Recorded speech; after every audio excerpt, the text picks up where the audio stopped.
उनको तो उनकी ही पार्टी के नवजोत सिंह सिद्धू ने पप्पू घोषित कर रखा है। राहुल गांधी सोने की चम्मच लेके पैदा होने वाले व्यक्तियों में से हैं। उनको देश की जनता की समस्या से कोई लेना देना नहीं है और वो जानते भी नहीं है। देखिए, जिस आदमी ने गरीब परिवार में जन्म लेने के बाद और अपना जीवन यापन किया है वही समझ सकता है कि समस्या क्या होती है। जिसका बाप, जिसकी दादी, जिसका दादा फिरोज खान से लेके और जवाहरलाल नेहरू तक अंग्रेजों का चमचा जवाहरलाल नेहरू से, अरे क्या बात करते हैं सर आप। तीन मूर्ति जो भवन है वो क्या था? वो आप उसका नाम बताएं, वो क्या था?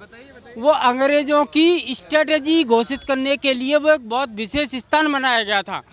जवाहरलाल नेहरू का परिवार उनका चमचा था। उनके जाने के बाद वो उनको तीन मूर्ति भवन दे गया वो, और आज वो बना दिया जवाहरलाल नेहरू भवन। उसके बाद 2014 में नरेंद्र मोदी ने प्रधानमंत्री भवन घोषित किया है उसको, और आज से लेके 1947 म्यूजियम यस बिल्कुल 2014 से 1947 से लेके और आज तक जो भी प्रधानमंत्री इस देश के बने उन सभी का चरित्र और चित्रण उसमें रखा गया है। जवाहरलाल नेहरू इस देश का केवल और केवल बंटवारे से लेके और इसकी बर्बादी से लेके कोई उनका मकसद नहीं था। इस देश के भला वो चाहते ही नहीं। देश को आज़ादी उन्होंने दिलाई, देश के लिए वो लड़े, देश को आज़ाद किया। कांग्रेस ही तो इस देश की आज़ादी में महत्वपूर्ण भूमिका। 22 साल के भगत सिंह को फांसी दे दी जाती है, सुखदेव भगत सिंह राजगुरु को फांसी दे दी जाती है, और उस आज़ादी का नेता जवाहरलाल नेहरू कैसे हो सकता है? कांग्रेस उस समय कह रहे हैं कि लड़ रही थी कांग्रेस। अरे कांग्रेस ही थी, भाजपा तो थी भी नहीं। कहता भाजपा कहाँ थी? आज़ादी की लड़ाई तो हमने दिलाई। कांग्रेस चमचा थी उनकी, अंग्रेजों की। अच्छा यस, बताइए एडविना कौन थी? एडविना की पिच पे जो मैच खेलता था नेहरू, वो एडविना कौन थी? कौन थी? अंग्रेजन थी वो। अच्छा यस।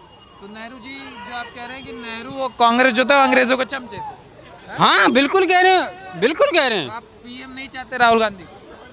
पीएम उसको तो हम एएम भी नहीं चाहते हैं भाई साहब। पीएम तो बहुत बड़ी बात होती है, एएम भी नहीं चाहिए। Yes yes. कह रहे अभी एक न्याय यात्रा निकाल रहे हैं युवाओं के लिए, बेरोजगारों के लिए, महिलाओं के लिए। जो मोदी जी ने अत्याचार किया उस देश को सुधारना चाहते हैं। इस देश की जो सारी चोर पार्टियां हैं, चोर पार्टियां कहूँगा मैं उनको, चोर पार्टियां, सब चोर, वो एक तरफ और अपना नरेंद्र मोदी एक तरफ। देशभक्त नरेंद्र मोदी, उसके सामने ये सारी अपने देश में पता कितनी पार्टियां हैं? लगभग 3,500 पार्टियां हैं जो एक पार्टी के सामने सारी नतमस्तक हो रखी हैं और सब एक उसके झंडे के नीचे आ गई हैं। अपना जो कट्टर ईमानदार केजरीवाल साहब, जिनके 3 मंत्री कैबिनेट मंत्री तिहाड़ काट रहे हैं। हमारे केजरीवाल साहब भी बहुत जल्दी तिहाड़ जाने वाले हैं।